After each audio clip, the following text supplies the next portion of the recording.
आज के online class में आप सभी का स्वागत है। आज हम गंगा नदी तंत्र का अध्ययन करेंगे। गंगा नदी अपनी द्रोणी और सांस्कृतिक महत्व दोनों ही दृष्टि से भारत की सबसे महत्वपूर्ण नदी है।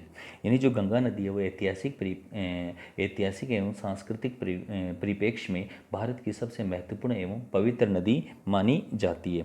ये नदी उत्तरांचल राज्य के उत्तरकाशी जिले में गोमुख के निकट गंगोत्री हिमनद से 3,900 मीटर की ऊंचाई से उत्पन्न होती है और जहां इसे भागीरथी नदी के नाम से जाना जाता है। यानी गंगोत्री हिमनद से जो नदी निकलती है, जिसका उद्गम गंगोत्री हिमनद से जिस नदी का उद्गम होता है उसे भागीरथी नदी कहा जाता है। देवप्रयाग में भागीरथी और अलकनंदा नदी मिलती हैं या देवप्रयाग में अलकनंदा एवं भागीरथी नदी का संगम होता है। उसके पश्चात जो संयुक्त जलधारा बनती है उसे ही गंगा नदी के नाम से जाना जाता है।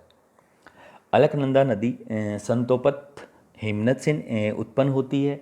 यानी संतोपत हिमनद से ही अलकनंदा नदी का उद्गम स्रोत है। ये धौली गंगा और विष्णु गंगा धाराओं से मिलकर बनती है। यानी जो अलकनंदा नदी है उसका जो निर्माण है वो विष्णु प्रयाग के पश्चात होता है। विष्णु प्रयाग में धौली गंगा और विष्णु गंगा नदियों का संगम होता है और उस संगम के पश्चात जो संयुक्त जलधारा बनती है उसे ही अलकनंदा नदी कहा जाता है।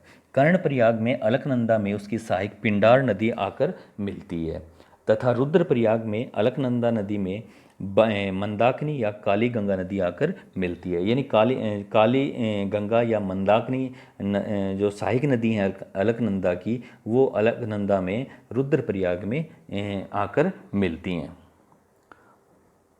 भागीरथी नदी गंगोत्री हिमनद से निकलती है तथा देवप्रयाग में भागीरथी एवं अलकनंदा नदी का संगम होता है और उसके पश्चात ही जो संयुक्त जलधारा है उसका नाम गंगा पड़ता है।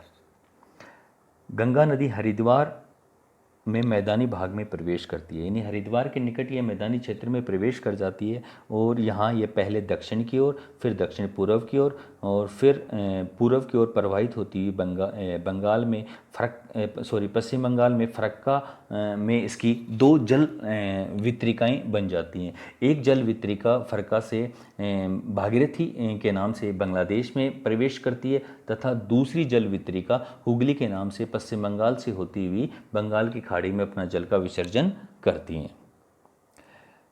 गंगा नदी जल धारण करने की दृष्टिकोण से भारत की सबसे बड़ी नदी मानी जाती है। इसकी कुल लंबाई 2,525 किलोमीटर है। यह उत्तरांचल में 110 किलोमीटर, उत्तर प्रदेश में 1,450 किलोमीटर, बिहार में 445 किलोमीटर, पश्चिम बंगाल में 520 किलोमीटर गंगा नदी की प्रवाहित होती है। गंगा द्रोणी भारत में लगभग 8.6 लाख वर्ग किलोमीटर क्षेत्र में फैली हुई है। यानी गंगा जो नदी है वो गंगा जो नदी तंत्र है वो भारत के लगभग 20% से अधिक भूभाग अपनी बेसिन का निर्माण करता है और इसी कारण से ये भारत की सबसे महत्वपूर्ण नदी मानी जाती है। और इस गंगा नदी तंत्र की जो सबसे प्रमुख नदी है वो स्वयं गंगा नदी ही है।